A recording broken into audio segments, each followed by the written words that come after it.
성탄절이 되면 저는 한 가지 떠오르는 일이 하나 있는데요.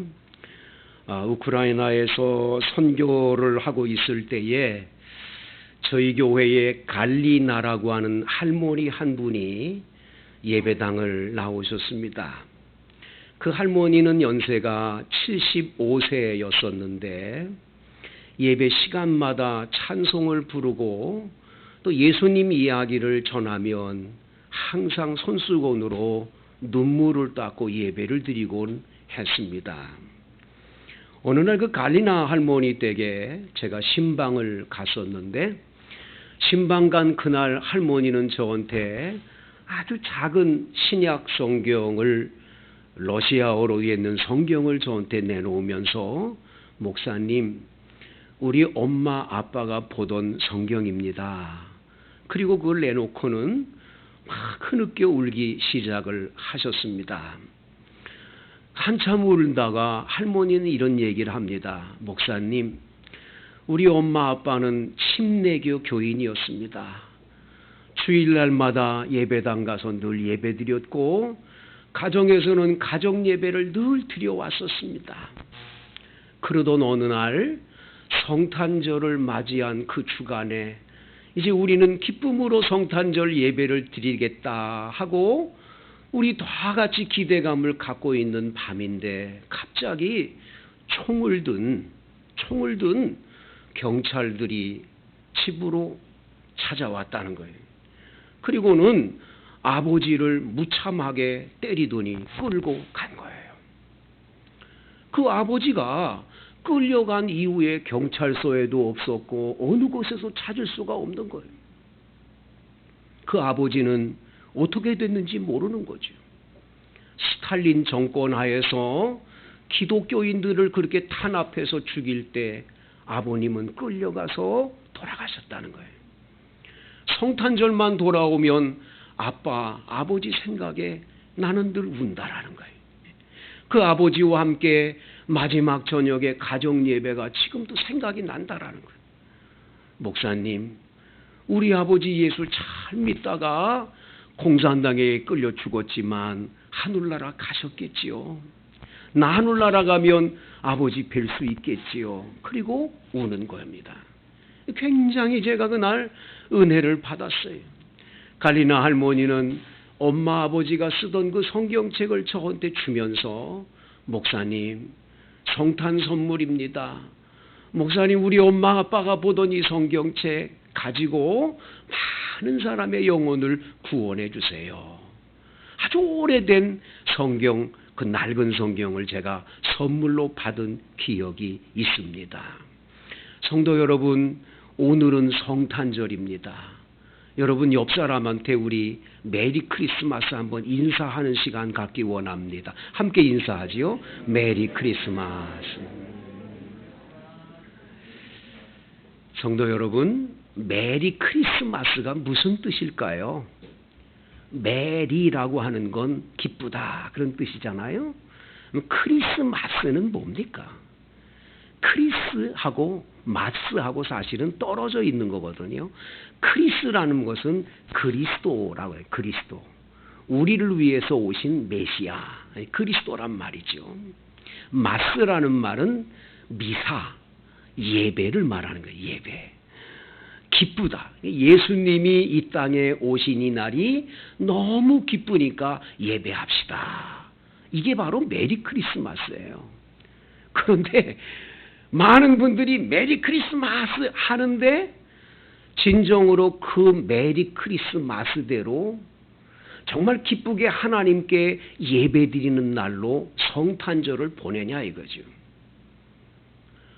주님께 예배는 어디로 가고 그냥 성탄절 기쁘다고 부어 마시고 먹고 이런 것은 곤란하지 않을까요? 해마다 우리들이 성탄절을 맞이할 때 진정한 메리 크리스마스가 정말 우리 속에 있는지 돌아볼 필요가 있지요, 여러분. 미국의 한 대학 교수가 자기 과에 있는 학생들에게 설문조사를 했다고 그래요. 뭐라고 설문조사를 했냐면 크리스마스라는 단어를 너희들에게 준다면 생각나는 것이 뭐냐라고 답을 한번 써서 내라. 40명의 학생들이 답을 써냈는데 메리 크리스마스 인사, 크리스마스 트리, 그리고 산타크로스, 선물, 캐롤, 카드 이런 것만 써놨어요. 40명 학생 가운데 예수님 생일날이라고 하는 예수님에 대한 얘기는 한자도 없더라는 거예요. 여러분 생일 축하합니다 하고 생일 축하 노래를 다 부르는데 주인공이 없는 생일 축하 노래를 부른다면 얼마나 허전하고 허무한 겁니까? 예수님 없는데 메리 크리스마스, 정말 예수 그리스도가 없는데 진정한 성탄의 기쁨을 정말 나누는 예배가 없는데 어떻게 성탄절을 바르게 보낼 수가 있다고 할 수가 있겠어요? 오늘 저와 여러분이 읽은 이 본문 마태복음 2장 1절에서 12절까지 말씀해 보면 예수님이 베들레헴에서 이제 탄생을 하셨습니다. 오늘 1절을 보시면 헤롯 왕 때에 예수께서 유대 베들레헴에서 나심에 그랬어요. 베들레헴에서 탄생하셨다. 예수님이 베들레헴에서 탄생한 것은 오늘 성경 여러분 5절 6절에 보시면 이르되 유대 베들레헴이오니 이는 선지자로 이렇게 기록된 바 또 유대 땅 베들레헴아 너는 유대 고을 중에서 가장 작지 아니하도다. 내게서 한 다스리는 자가 나와서 내 백성 이스라엘의 목자가 되리라 하였음이니이다. 여러분 이 미가서 5장 2절에 미가서라고 하는 성경, 미가라고 하는 선지자가 예수님은 어디서 탄생하냐, 메시아 그리스도는 어디서 탄생하냐, 바로 베들레헴에서 탄생한다. 베들레헴이 어디냐? 이 예루살렘에서 35km 정도 떨어진 곳에 있는 시골 마을이에요. 베들레헴이라는 뜻은 떡집이란 떡집. 바로 농사를 많이 져서 밀추수를 해서 떡방앗간이 있어서 빵을 많이 생산하는 곳이 베들레헴이에요. 베들레헴. 근데 이 베들레헴이 유명한 건 뭐냐? 다윗의 고향이건 다윗 임금의 고향이 베들레헴이에요. 바로 이 베들레헴에서 만인류를 구원할 구세주, 바로 우리의 구세주이신 그리스도께서 탄생할 거를 미가라는 선지자가 예언했다는 거예요. 예언. 바로 그 예언한 그대로 예수님이 거기서 탄생을 하시게 된 거지요. 자, 그렇게 우리 예수님이 탄생했을 때 오늘 본문 성경에는 세 종류의 사람이 나와요. 세 종류의 사람이. 첫 번째 사람이 뭐냐? 예수님을 거부하고 예수님의 그 그리스도됨의 이 일을 방해하고 회방하는 회방꾼이 한 사람 나와요. 대적자지요. 바로 헤롯 대왕입니다. 오늘 1절에 나오지요. 헤롯 왕 때에 이 헤롯이라는 임금 왕이 나오는데 이 왕은 순수한 이스라엘 사람이 아니라 에돔 사람입니다. 에돔. 이 야곱의 형제인 에돔의 후손 가운데 탄생한 사람이 바로 이 헤롯이에요.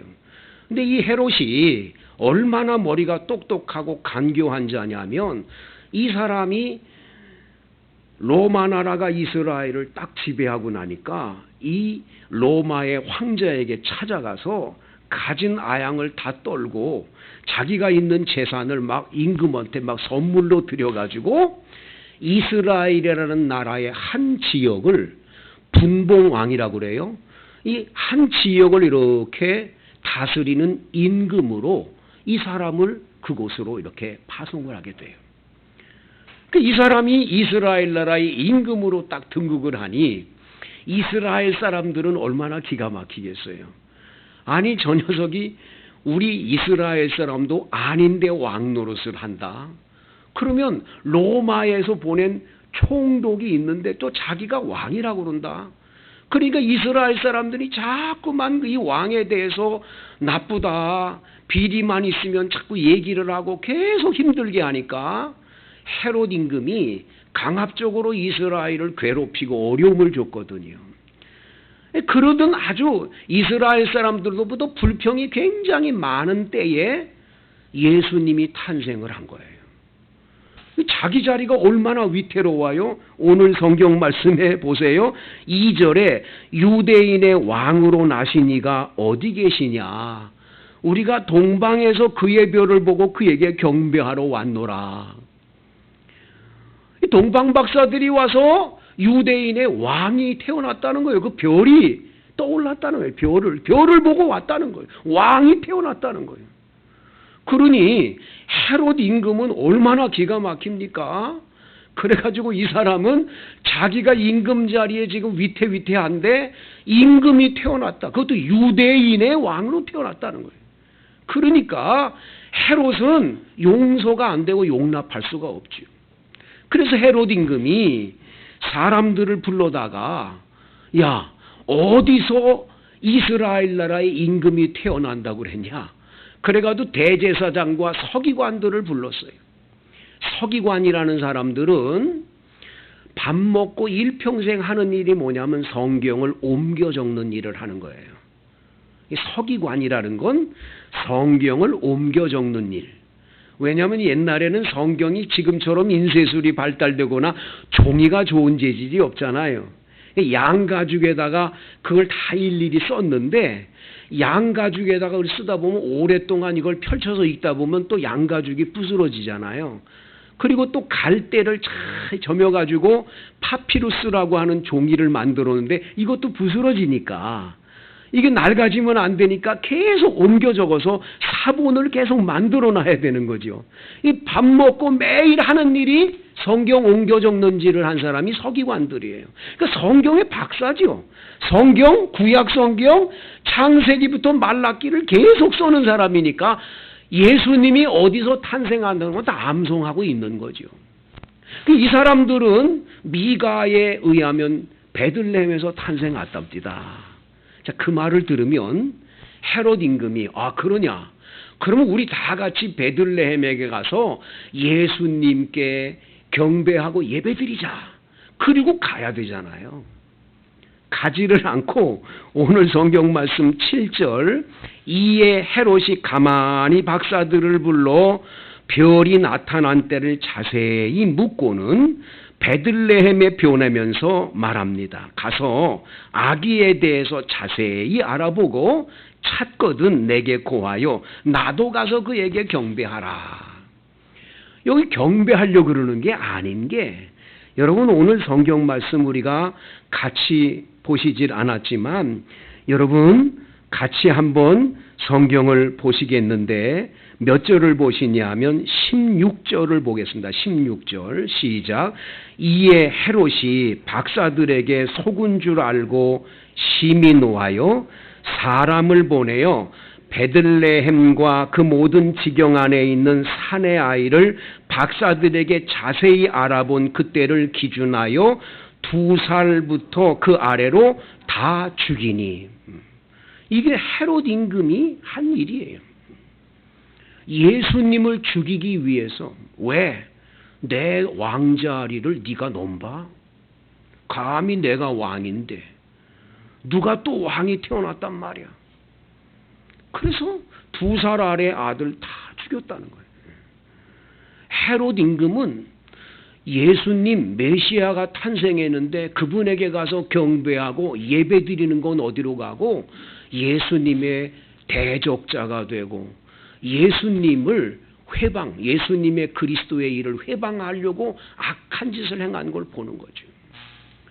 오늘날 이 땅에도 성탄절을 맞이하지만 매해 맞이하는 성탄절에 교회를 욕하고 항상 예수를 욕하고 비방하고 교회를 향해서 끊임없이 돌을 던지고 예수님을 미워하는 사람들이 있어요. 자신들을 죄에서 구원하고 지옥에서 건져내 천국으로 인도하실 그리스도가 탄생했는데 그거는 생각지 않고 언제나 예수님의 대적자들로 살아간다는 것. 얼마나 안타까운 일인지 모르죠. 중국에서 선교하시던 우리 선교사님, 코로나 때문에도 한국으로 돌아와야 했지만 중국에서 하도 박해를 하는 거예요. 중국의 시진핑이 교회들을 그렇게 힘들게 하고 선교사들을 다 추방시키는 거예요. 여러분, 지금도 우리 시대에 예수님 대적자들이 많다는 걸 잊으면 안 돼요. 휴전선 너머의 북한 땅의 우리 동포들, 예배를 마음껏 드립니까? 찬송을 부를 수 있습니까? 성경을 마음대로 읽습니까? 전부 끌려가서 다 죽습니다. 참으로 안타까운 거죠. 지금 국회의원으로 공사로 있다가 우리나라에 와서 국회의원 된 그분이 있잖아요. 그분이 지난번에 한번 기독교인들을 모아놓고 한번 강연을 하는데 그 얘기를 하더라고요. 자기가 희한한 걸 봤다는 거예요. 우리 총회, 우리 대한예수교 장로의 총회가 봉수교회라고 평양에 교회를 하나 건축을 해줬어요. 봉수교회. 선전이 이건 선전용이지요. 주일날마다 예배는 드리는데 공산당 비판하거나 한 건 절대 용납이 안 되는 예배를 드립니다. 간부들만 모여서 이제 사람들 자녀들하고 예배를 드리는 거죠.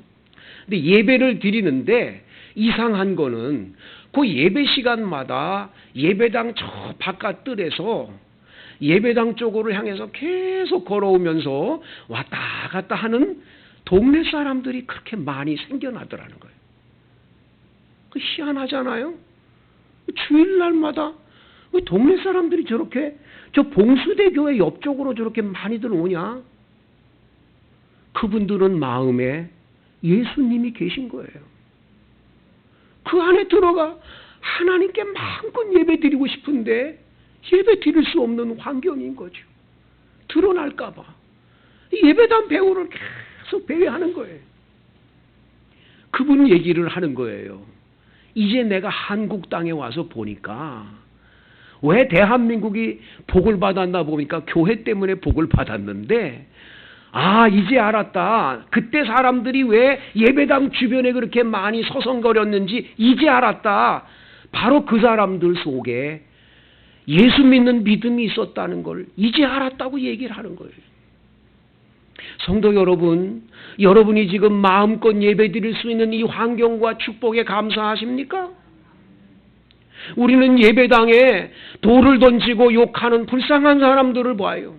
그들의 말로는 얼마나 불쌍할까요? 헤롯 대왕처럼 예수님의 대적자가 돼서는 안 될 것입니다. 두 번째 사람들이 나오는데 오늘 성경의 4절에 보면 왕이 모든 대제사장과 백성의 서기관들을 모아 그리스도가 어디서 나겠느냐 물어봤어요. 대제사장들과 서기관들은 미가서에 의하면 베들레헴입니다. 다 알게 됐어요.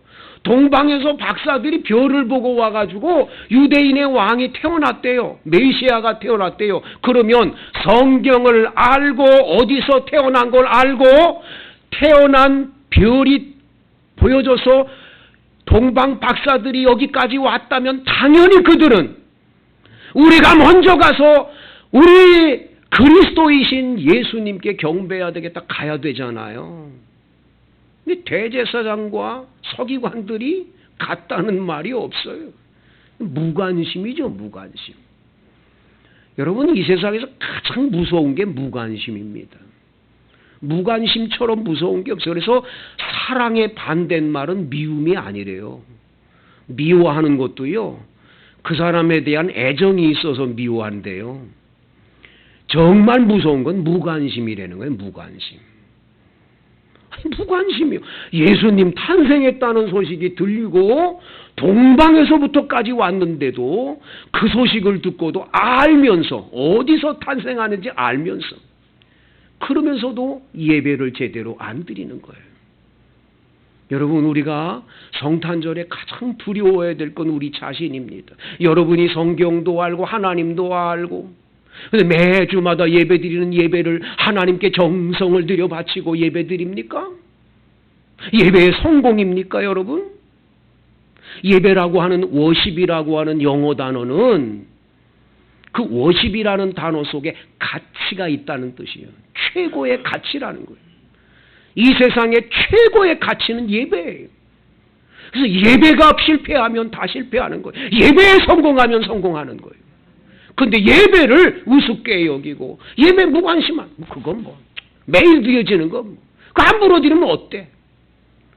여러분, 예배가 얼마나 중요한 건데.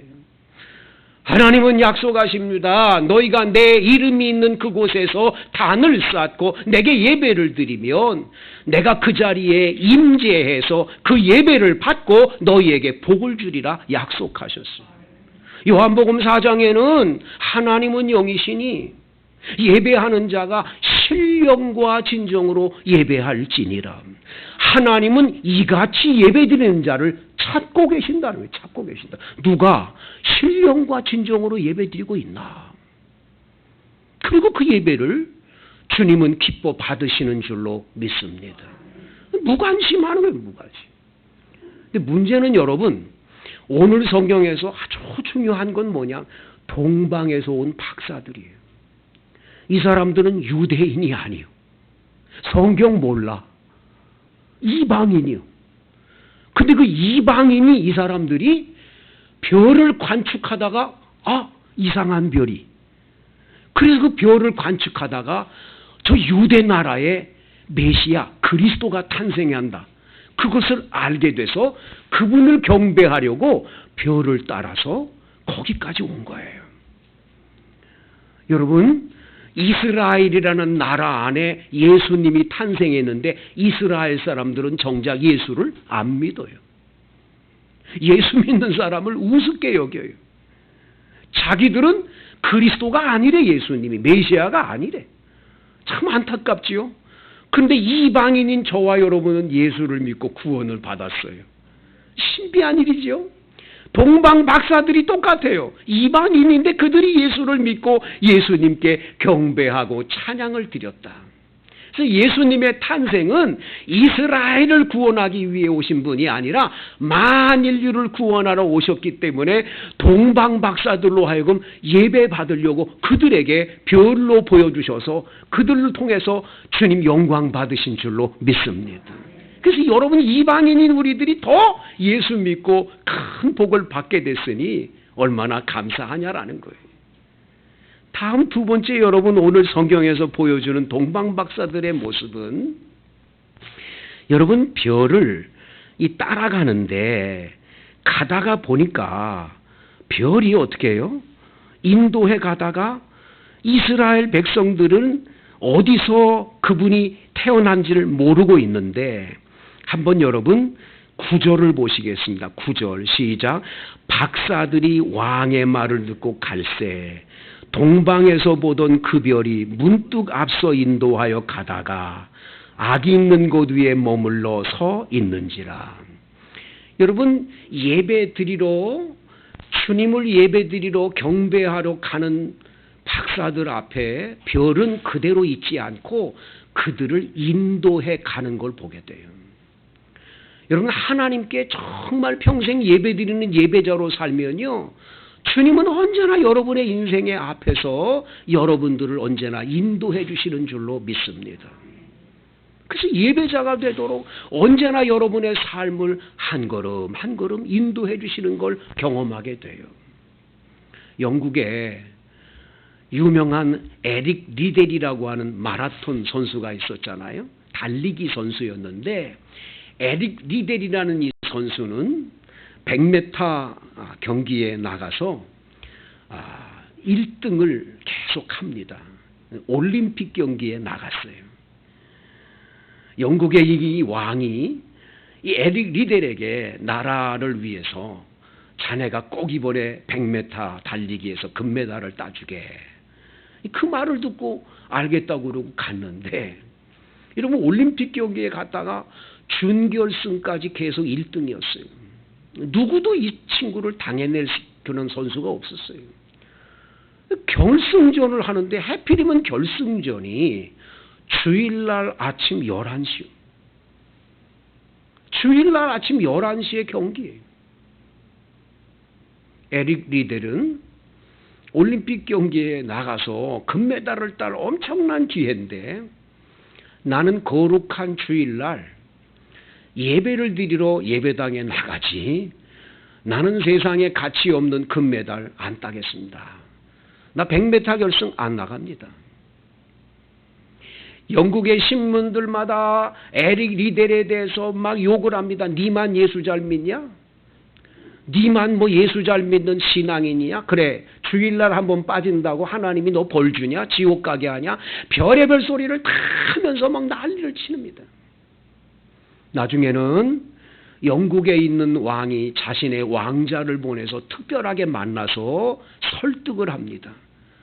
에릭 리델, 우리나라를 위해서 당신이 뛰어줘야 된다고. 주일날이라도 뛰어달라고. 근데도 나는 왕의 말도 듣지 않겠다네. 난 만왕의 왕이신 예수님 소리 듣지 나는 안 한다는 거예요.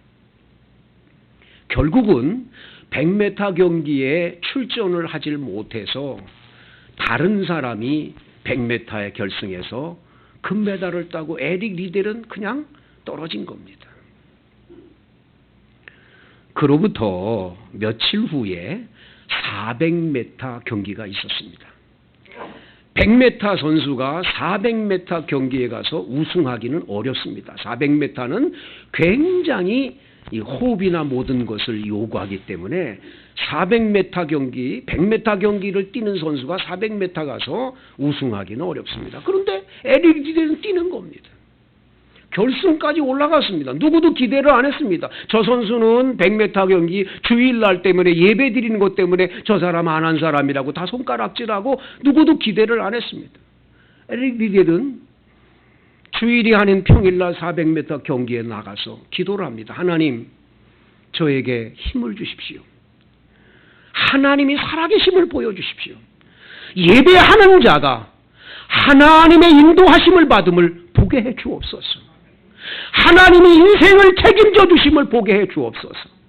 기도하고 400m를 달렸습니다. 트랙에서 100m를 뛰는데 다른 선수에 비해서 엄청나게 빠르게 앞으로 갔어요. 저렇게 달리다가는 저 선수는 400m 못 뛰고 그냥 중간에 기절에 넘어질 겁니다. 이렇게 멘트가 나오는데 계속 달립니다. 400m를 올림픽 역사상 이만큼 빠르게 달린 선수가 없는 기록을 깨는 엄청난 역사로 에릭 리델은 성공을 합니다. 금메달을 땁니다. 영국 사람들이 다 욕하고 비방했다가 돌아서는 거예요. 하나님 그분은 계시도다. 이게 불의 전차라는 영화로도 나와 있죠. 성도 여러분, 예수 믿는 사람이 예배를 드리러 가려고 여러분들이 예배에 마음을 두고 예배에 대한 기쁨과 감격을 가지고 예배에 대한 그런 은혜로 여러분들이 가득 차서 인생을 산다면 주님은 여러분의 일생을 책임져 주십니다. 오늘 이 성탄절에 가장 중요한 것, 우리를 위해서 이 땅에 오신 하나님의 아들 예수 그리스도, 나를 구원해내서 영원한 천국으로 인도하시는 예수 그리스도, 그분의 탄생을 정말 여러분이 감격함으로 예배드릴 때 하나님은 그 예배를 통해 영광 받으시고 여러분의 일생을 책임져 줄 줄로 믿습니다. 선배 목사님 한 분이 쓴 글입니다. 1987년 내가 심우하던 교회에 어느 날 전도사님이 배인자 집사님 집에서 예배를 드려야 된다고 그곳에 찾아갔습니다. 배인자 집사님은 사당동 이수역 근처 시장에서 남의 가게 앞에다가 다라이 몇 개를 놓고 채소 장사를 하면서 고등학교 다니는 아들과 함께 작고 작은 방 한 칸을 빌려 10년 가까이 월세로 살고 있었습니다. 배 집사님은 시장 바닥에 앉아 채소를 팔면서도 하루하루 번 돈으로 11조를 꼬박꼬박 드렸습니다. 주일날이면 어김없이 정성스러운 예물을 들고 와 주 앞에 예배드리는 그 모습을 볼 때마다 눈물겹게 고마운 그런 집사님이셨습니다. 그날 저는 그 집에 가서 예배를 드리는데 전에 살던 집이 아닌 다른 집으로 이사했다면서 안내했습니다. 부엌을 통하여 들어가 보니 새로 도배한 제법 큼직한 방 하나에 또 작은 방 하나가 있는 집으로 안내를 받았습니다. 알고 봤더니 8천만 원짜리 전세로 이사를 했다는 겁니다. 월세방을 이제 전셋집으로 옮긴 겁니다. 남편 세상 떠나고 초등학교 1학년 아이를 데리고 서울로 올라와서 가진 고생을 하며 살 때 이렇게 하나님이 전셋집으로 옮겨주시다니 예배 시간은 눈물의 예배였습니다. 고마운 예배였습니다. 감사의 예배였습니다. 그로부터 12년이 지난 오늘 그 배집사님은 하나님께서 복을 주셔서 내 집 마련을 했고 신앙생활도 변함없이 잘하며 고등학교 다니던 그 아들은 대학을 졸업하고 특별히 예수 잘 믿는 며느리를 얻어서 행복하게 하나님을 모시고 산다고 합니다. 성탄절이 올 때마다 나는 이 집을 생각합니다. 예수님 모시고 정성껏 예배드린 하나님의 딸을 하나님은 외면치 않으시고 복을 주셨습니다. 성도 여러분, 메리 크리스마스의 복이 여러분에게 임하기를 축복합니다.